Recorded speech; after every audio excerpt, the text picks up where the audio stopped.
Next point from the halogen derivatives is nucleophilic substitution of haloarenes. Aryl halide shows reactivity towards nucleophilic substitution reaction, the low reactivity of aryl halides. Aryl halide shows low reactivity towards the nucleophilic substitution because of the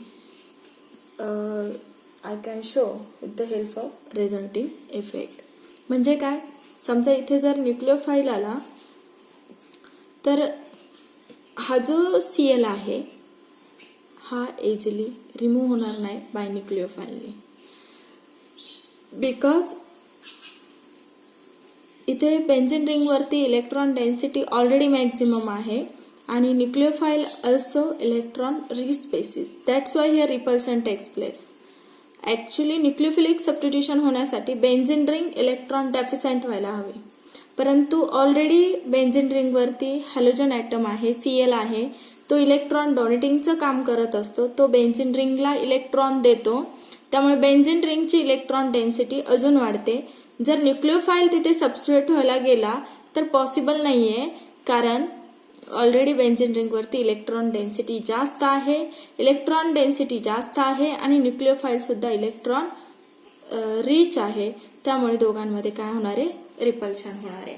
म्हणून nucleophilic substitution reaction जी आहे ती कशी होईल पहा, you can discuss here. म्हणजे benzene ring वरती Cl आहे, तो इलेक्ट्रॉन देतो, तर काय होणार आहे, इथे इलेक्ट्रॉन दिल्यामुळे काय होते, ह्या Clने इथे इलेक्ट्रॉन दिले, इथली लोन पेअर जी आहे Cl वरची ती इथे शिफ्ट झाली, म्हणजे इथे कार्बन आणि Cl मध्ये डबल बॉन्ड आला, ती लोन पेअर इथे शिफ्ट झाल्यामुळे इथला पाय बॉन्ड कार्बन वरती शिफ्ट झाला, त्याच्यामुळे इथे काय आलं, यू कॅन सी हिअर, इथे काय आलं, निगेटिव्ह चार्ज आला, इथे काय आलं, Cl प्लस याच्यावरती पॉझिटिव्ह चार्ज आला. म्हणजे ह्या Clने इलेक्ट्रॉन दिले, ह्या कार्बन आणि Cl मध्ये डबल बॉन्ड आला, इथला पाय बॉन्ड ह्या कार्बनवर शिफ्ट झाला, कार्बनवरती निगेटिव्ह चार्ज आला, कारण इथे जर हा पाय बॉन्ड इथे शिफ्ट झाला नसता तर कार्बनची व्हॅलन्सी 5 झाली असते आणि 5ला तो स्टेबल नसतो, 4च असायला हवी. परत हा निगेटिव्ह चार्ज रेझोनेटिंग स्ट्रक्चरमध्ये पार्टिसिपेट होतो, हा निगेटिव्ह चार्ज इथे शिफ्ट होतो, म्हणजे इथे डबल बॉन्ड येणार आहे, ह्या कार्बन आणि ह्या कार्बनमध्ये डबल बॉन्ड येणार आहे, इथे हा निगेटिव्ह चार्ज इथे शिफ्ट झाला, इथला पाय बॉन्ड कार्बनवर शिफ्ट झाला, परत तुम्हाला काय भेटणार आहे,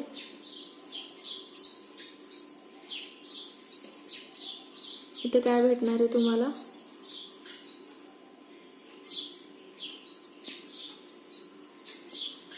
Cl प्लस, ओके. परत हा निगेटिव्ह चार्ज इथे शिफ्ट होईल, परत हा पाय बॉन्ड कार्बनवर शिफ्ट होईल, म्हणजे काय भेटलं तुम्हाला इथे,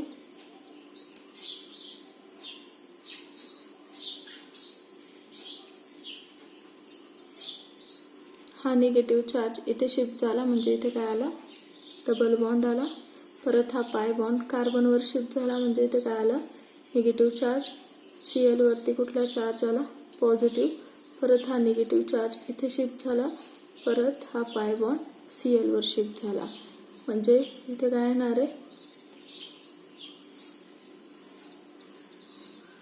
ते काय येणार, पाय बॉन्ड आहे जिथे चेंज झाला असेल तिथे चेंज करायचा, हा निगेटिव्ह चार्ज इथे, म्हणजे इथे डबल बॉन्ड, आणि इथे काय येणार आहे, Cl येणार आहे. तुम्ही जर रेझोनेटिंग स्ट्रक्चर पाहिलं तर this is first, second, third, fourth and fifth. तर तुम्ही जर ऑब्झर्व केलं तर बेन्झीन रिंग वरती जो Cl आहे तो इलेक्ट्रॉन डोनेटिंग ग्रुप आहे, तो बेन्झीनला इलेक्ट्रॉन देतोय, आणि बेन्झीन रिंग वरती कुठला चार्ज डिलोकलाइज होतोय, तर निगेटिव्ह चार्ज, तो कोणत्या पोझिशन वरती, ortho and para. You can see here, this is ortho, this is para and this is ortho position. तुम्ही जर पाहिलं तर negative charge delocalise on which position, ortho and para.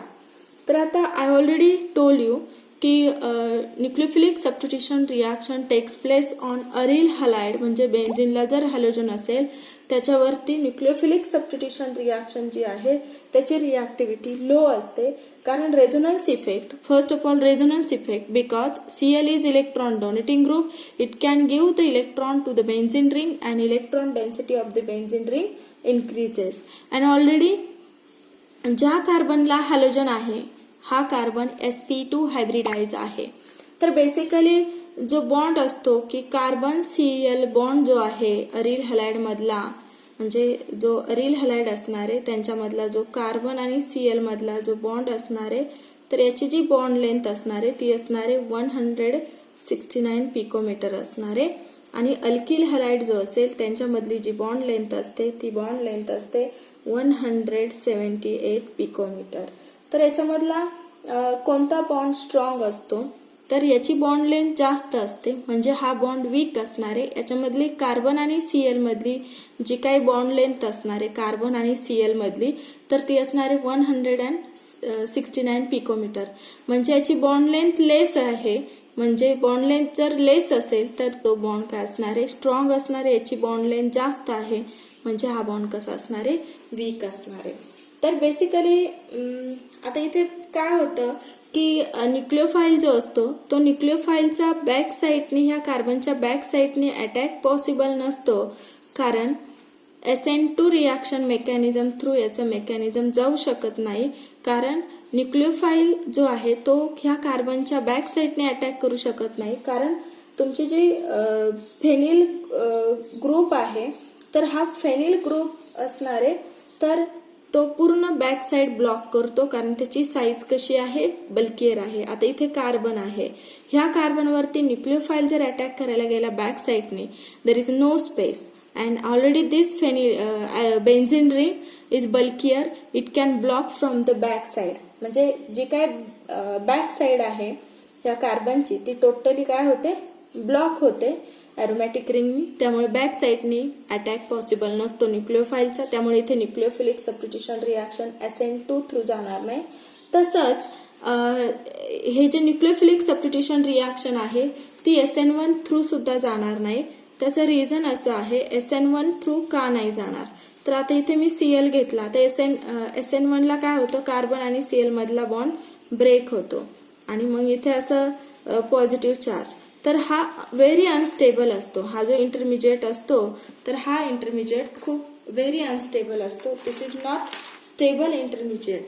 That's why म्हणजे याला जे स्टॅबिलायझेशन आहे, म्हणजे फेनिलवरती जर कॅटायन असेल, फेनिलवरती पॉझिटिव्ह चार्ज असेल, तर phenyl cation produce due to self ionization of haloarene will not stabilize by resonance. तर रेझोनन्समुळे याचं स्टॅबिलायझेशन होणार नाही, कारण तो कुठल्याही कॉन्ज्युगेशन मध्ये येत नाही, त्यामुळे याचं मेकॅनिझम SN1 थ्रू ही जाणार नाही. What I am saying, you must remember की न्यूक्लियोफिलिक सबस्टिट्यूशन हॅलोअरिनचं it's very difficult one, because याचं मेकॅनिझम SN2 थ्रू का जात नाही, कारण बॅक साईडने अटॅक करायला गेला तर अरोमॅटिक रिंग आहे ती बल्कियर आहे, ती बॅक साईडची जी काही साईड आहे ती ब्लॉक करून टाकते. आणि दुसरं असं की SN1 थ्रू का जाणार नाही, कारण फर्स्ट स्टेपला कार्बन Cl मधला बॉन्ड ब्रेक होतो, बेन्झीनवरती पॉझिटिव्ह चार्ज येतो आणि त्या चार्जला स्टॅबिलाइज करण्यासाठी रेझोनेटिक स्ट्रक्चर पॉसिबल नाहीये, कारण ते कॉन्ज्युगेशन मध्ये नाहीये. म्हणून याचं मेकॅनिझम SN1 थ्रू पण जात नाही आणि SN2 किंवा SN1 थ्रू पण जात नाही. तर मग याचं मेकॅनिझम जे आहे ते मेकॅनिझम म्हणजे ऍक्च्युअली न्यूक्लियोफिलिक सबस्टिट्यूशन केव्हा पॉसिबल असते, तर पर्टिक्युलर कंडिशनला, ज्यावेळी हॅलोअरिन्स वरती इलेक्ट्रॉन विड्रॉइंग ग्रुप प्रेझेंट असतो, हॅलोअरिन वरती इलेक्ट्रॉन विड्रॉइंग ग्रुप असतो त्यावेळी. म्हणजे काय, आता समजा ही तुमची बेन्झीन आहे आणि बेन्झीनला अटॅच काय आहे, Cl आहे, आणि ज्यावेळी याच्या मेटा किंवा अर्थो किंवा पॅराला इलेक्ट्रॉन विड्रॉइंग ग्रुप असेल त्यावेळेस इलेक्ट्रोफिलिक सबस्टिट्यूशन रिॲक्शन पॉसिबल असतं, अदरवाईज नाही. म्हणजे फक्त बेन्झीन रिंगवरती हॅलोजन असेल आणि तुम्ही न्यूक्लियोफाईल ऍड केला, पर्टिक्युलर रिॲक्शन कंडिशन घेतली तर रिॲक्शन जाणार नाही. पण बेन्झीन रिंगवरती halogen with electron withdrawing group असेल. आता तुम्ही म्हणशाल का इलेक्ट्रॉन विड्रॉइंग कशाला म्हणायचं, हा जो ग्रुप आहे तो इलेक्ट्रॉन विड्रॉइंग आहे, हा जो ग्रुप दिसतोय तो इलेक्ट्रॉन विड्रॉइंग आहे. तर त्याला इलेक्ट्रॉन विड्रॉइंग काय म्हणायचं? ऍक्च्युली मी याला इलेक्ट्रॉन डोनेटिंग म्हटलं कारण त्याच्याकडे लोन पेअर्स आहे आणि ह्या लोन पेअर्स बेन्झिनला इलेक्ट्रॉन देतात, म्हणून त्याला इलेक्ट्रॉन डोनेटिंग म्हणायचा. पण हा जो NO2 ग्रुप असतो, हा NO2 ग्रुप इलेक्ट्रॉन डेफिशियंट असतो. मी त्याचं स्ट्रक्चर काढते पहा. NO नायट्रोजन वरती पॉझिटिव्ह चार्ज असतो, म्हणजे हा इलेक्ट्रॉन देऊ शकत नाही कारण तो ऑलरेडी इलेक्ट्रॉन डेफिशियंट आहे. त्याला स्वतःला इलेक्ट्रॉनची गरज आहे. तो बेन्झिनकडनं इलेक्ट्रॉन घेतो, म्हणजे आपण त्याला इलेक्ट्रॉन विड्रॉइंग ग्रुप म्हणायचा. मग काय होतं तरी की ऍक्च्युली Cl बेन्झिनला इलेक्ट्रॉन देतोय, परंतु इलेक्ट्रॉन विड्रॉइंग ग्रुप असल्यामुळे तो Cl कडनं इलेक्ट्रॉन म्हणजे बेन्झिनकडनं इलेक्ट्रॉन घेतोय आणि बेन्झिन रिंग इलेक्ट्रॉन डेफिशियंट बनते. म्हणजे हा जो कार्बन आणि Cl मधला बॉन्ड आहे तो वीक बनतो, कारण Cl ने इलेक्ट्रॉन दिले. आपण मगाशी रेझोनेटिंग स्ट्रक्चर पाहिलं तर Cl नं याला इलेक्ट्रॉन दिले बेन्झिन रिंगला, NO2 ने ते इलेक्ट्रॉन घेतले, म्हणजे हा कार्बन आणि Cl मधला बॉन्ड काय बनतो? वीक बनतो. आणि मग त्यामुळे काय होतं, ज्यावेळेस तुम्ही न्यूक्लिओफाईल ऍड करता त्यावेळी इझिली हा OH मायनस ह्या कार्बनच्या, ज्या कार्बनला हॅलोजन आहे त्या कार्बनवरती अटॅक करतो आणि Cl कुठे जातो? मग बाहेर जातो. ज्यावेळी OH मायनस अटॅक करेल त्यावेळेस कार्बन आणि Cl मधला बॉन्ड ब्रेक होईल. त्याचं रिझन असं आहे का NO2 मुळे बेन्झिनची इलेक्ट्रॉन डेन्सिटी कमी होते आणि कार्बन आणि Cl मधला बॉन्ड काय बनतो? वीक बनतो. आणि अशा प्रकारे इथे न्यूक्लिओफिलिक सबस्टिट्यूशन रिॲक्शन होतीये. Cl पण न्यूक्लिओफाईल आहे, त्या न्यूक्लिओफाईलला स्ट्रॉंग न्यूक्लिओफाईल OH नी काय केले? रिप्लेस केले. म्हणजे इथे काय झालं? Nucleophilic substitution. OH मायनसनी Cl ला रिप्लेस केले. Nucleophilic substitution reaction takes place. तर याचं जे नाव आहे रिॲक्टंटचं, ऍक्च्युली ही पॅरा पोझिशन आहे. मग काय म्हणायचं? Para nitro chloro benzene. Para nitro chloro benzene. त्याचं नाव काय झालं? Para nitro chloro benzene. आणि हा जो प्रोडक्ट मिळालाय त्याला म्हणायचं, ऍक्च्युली पॅरा पोझिशनला नायट्रो आहे, बेन्झिनला OH असेल तर त्याला फेनॉल म्हणायचं. बेन्झिनला जर OH असेल तर त्याला फेनॉल म्हणायचं, पॅरा नायट्रो फेनॉल. बेन्झिनला OH आहे, फेनॉल, आणि त्याच्या पॅरा पोझिशनला NO2 आहे, म्हणून पॅरा नायट्रो फेनॉल असा प्रोडक्ट भेटतो. म्हणजे जेवढे इलेक्ट्रॉन विड्रॉइंग ग्रुप बेन्झिन रिंगला जास्त असेल तेवढी न्यूक्लिओफिलिक सबस्टिट्यूशन रिॲक्शन फास्ट होते, कारण तेवढे इलेक्ट्रॉन विड्रॉइंग ग्रुप बेन्झिनकडनं इलेक्ट्रॉन विड्रॉ करतात आणि बेन्झिन रिंग इलेक्ट्रॉन डेफिशियंट बनवतात. म्हणजे बेन्झिन रिंगची इलेक्ट्रॉन डेन्सिटी काय असते ते रिड्यूस करतात आणि तेवढी तुमची रिॲक्शन काय होते? न्यूक्लिओफिलिक रिॲक्शन काय होणार आहे? फास्ट होणार आहे. तर आता पहिली रिॲक्शन पाहिली, आता त्याच्यामध्ये एकच इलेक्ट्रॉन विड्रॉइंग ग्रुप होता. तर आता ह्या सेकंड रिॲक्शन मध्ये 2 इलेक्ट्रॉन विड्रॉइंग ग्रुप आहे. तर आता याचं नोमेनक्लेचर कसं द्यायचं? याला 1 म्हटलं, 2 म्हटलं, 3, याला 4. मग 2 आणि 4 ला नायट्रो ग्रुप आहे. 2 आणि 4 नंबरच्या कार्बनवरती नायट्रो ग्रुप आहे. दोन्हीही सेम आहे, 2 आणि 4 ला आहे. डायनायट्रो कोणावरती? परत कोण आहे? क्लोरो, आणि नंतर ना काय आहे? बेन्झिन आहे.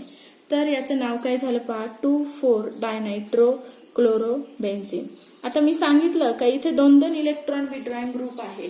तर हे दोन्ही इलेक्ट्रॉन विड्रॉइंग ग्रुप बेन्झिनकडनं इलेक्ट्रॉन विड्रॉ करतात, त्यामुळे कार्बन आणि Cl मधला बॉन्ड अजून वीक बनतो आणि तो इझिली काय होतो? सबस्ट्रेट होतो बाय न्यूक्लिओफाईलनी. इझिली काय होतो? सबस्ट्रेट होतो बाय न्यूक्लिओफाईलनी. म्हणजे इथे काय झालंय? Cl जो आहे OH मायनस काय करल? ज्या कार्बनवर Cl आहे तिथेच अटॅक करल. ऍक्च्युली कार्बन आणि Cl मधला बॉन्ड वीक बनतो, कार्बन आणि NO2 मधला नाही, कारण हा इलेक्ट्रॉन विड्रॉइंग असतो आणि हा डोनेटिंग. हे दोन्ही विड्रॉइंग आहे आणि हे कशा आहेत? डोनेटिंग आहे. त्यामुळे कार्बन आणि Cl मधला बॉन्ड कसा बनणार आहे? वीक बनणार आहे. इझिली OHच्या कार्बनने ज्यावेळी Cl वर अटॅक करेल त्यावेळी त्यांच्यामध्ये काय फॉर्म होईल? बॉन्ड तयार होईल आणि तुम्हाला जो प्रोडक्ट भेटेल तो फक्त OHच्या ऐवजी काय येईल? ते Clच्या ऐवजी काय येईल? OH येईल. म्हणजे तुम्हाला जो प्रोडक्ट भेटणार आहे तो प्रोडक्ट कसा असणार आहे? असा असणार आहे.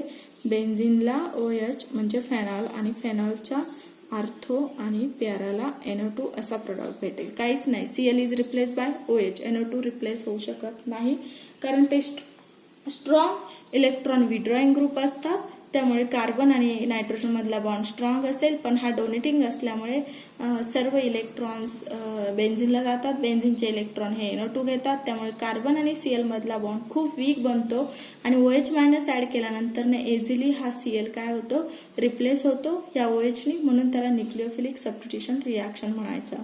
तर आता याचं जे नोमेनक्लेचर असणार आहे ते नोमेनक्लेचर काय असणार आहे, 2,4 डायनायट्रो फेनॉल हा तुमचा प्रोडक्ट असेल. तर अशा पद्धतीने तुमच्या न्यूक्लिओफिलिक सबस्टिट्यूशन रिॲक्शन केव्हा पॉसिबल असतात, ज्यावेळी फक्त अरिल हॅलाइड असेल, म्हणजे बेन्झिन रिंगवरती फक्त हॅलोजन असेल, त्यावेळी इलेक्ट्रोफिलिक सबस्टिट्यूशन रिॲक्शन पॉसिबल नसतात. पण अरिल हॅलाइड म्हणजे बेन्झिन रिंगवरती ज्यावेळी इलेक्ट्रॉन विड्रॉइंग ग्रुप असेल त्यावेळी न्यूक्लिओफिलिक सबस्टिट्यूशन रिॲक्शन सर्टन कंडिशनला पॉसिबल असतात. जेवढे electron withdrawing group aryl halide वरती जास्त असेल तेवढी ती रिॲक्शन काय होते, फास्ट जाते आणि तुम्हाला तुमचा रिक्वायर्ड प्रोडक्ट मिळतो. I already told you when number of electron withdrawing group is maximum, then nucleophilic substitution reaction is faster one, because the here 3 electron withdrawing group, the electron density of this benzene ring goes on decreasing and this carbon and Cl bond become weaker one, and you can just warm with water because 3 electron withdrawing group, that's why you cannot require higher temperature. You can just warm with water and you can add, what happen, this carbon and Cl bond get break because this group withdraw electron from the benzene ring. This is actually electron donating group, it can give the electron to the benzene ring आणि carbon and Cl मधला bond काय होणार आहे, weak होणार आहे आणि immediately काय होणार आहे, फक्त Cl कशाने रिप्लेस होणार आहे, न्यूक्लिओफाइलनी. म्हणजे अशा पद्धतीने बेन्झिन रिंग वरती जेवढे इलेक्ट्रॉन विड्रॉइंग ग्रुप जास्त असतील तेवढी न्यूक्लिओफिलिक सबस्टिट्यूशन रिॲक्शन काय होते, फास्ट होते. ऍक्च्युली इथे जो तुम्हाला प्रोडक्ट भेटलेला आहे तो अशा पद्धतीने आहे, Cl फक्त OH ने रिप्लेस केलेला आहे, बाकीचे तुमचे NO2 ग्रुप आहे तसेच NO2 आणि इथे NO2 असेल, लाईक दॅट.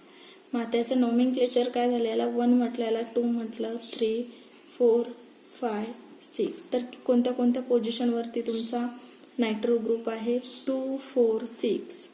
कोणत्या कोणत्या, 2, 4, 6 किती आहे, ट्राय नायट्रो. ओके, त्याच्यानंतर ना बेन्झिनवरती क्लोरो आणि तो कोणाला अटॅच आहे, बेन्झिनला. हे याचं नोमेनक्लेचर झालं. याचं IUPAC नोमेनक्लेचर काय असणार आहे, याचं प्रोडक्टचं 1, 2, 3, 4, 5, 6. तर कुठल्या कुठल्या पोझिशनवरती आहे, 2, 4, 6 ट्राय नायट्रो फेनॉल. अशा प्रकारे तुम्हाला तुमचं प्रोडक्ट मिळेल. ओके, तर आता electrophilic substitution in aryl halides. We'll discuss now electrophilic substitution. We already discussed nucleophilic substitution. In next video, we'll discuss electrophilic substitution reaction in next video.